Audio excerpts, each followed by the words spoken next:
আজ ছিল আমাদের ভোট উৎসব, আর এই উৎসবে সামিল হওয়ার জন্য আমি সকাল সকাল রেডি হয়ে বেরিয়ে পড়েছিলাম বাপের বাড়ির উদ্দেশ্যে।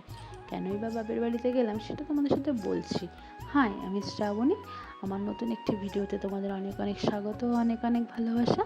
আজ সকালেই ঘুম থেকে উঠে পুজো দিয়ে নিজের জন্য বানিয়ে নিয়েছিলাম 1 কাপ চা।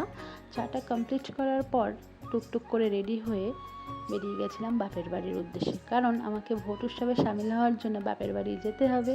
বিকজ আমার ভোটটা এখনও শ্বশুরবাড়িতে ট্রান্সফার করা হয়নি, ভোটটা আমার বাপের বাড়িতেই রয়েছে, তাই ওখানেই চলে গেছিলাম। আর বাপের বাড়িতে গিয়ে ফার্স্টেই আমি আমার ডকুমেন্টস কালেক্ট করে একটুও দেরি না করে চলে গেছিলাম ভোট কেন্দ্রে। সেখানে গিয়ে আমার সমস্ত রকম ভেরিফিকেশন কমপ্লিট করে ভোট দিয়ে বাড়ি ফিরে টিভি দেখতে করে নিয়েছিলাম লাঞ্চ। আর আজকে লাঞ্চের মেনুতে ছিল ভাত, চিকেন কষা, ডাল, চাটনি। কিন্তু আমি মেনলি ভাত আর চিকেন কষা দিয়ে লাঞ্চটা কমপ্লিট করেছিলাম। লাঞ্চ কমপ্লিট করার পর একটা লম্বা টানা ভাত ঘুম দিয়েছিলাম। ভাত ঘুম দিয়ে উঠে একটুখানি বিকেলে হাঁটাহাঁটি করেছিলাম, আর তারপরে বিকেলের চাটাও খেয়েছিলাম। বাই, আজকে এইটুকুই। আজ তাহলে আসি, দেখা হবে নেক্সট কোনো ভিডিও।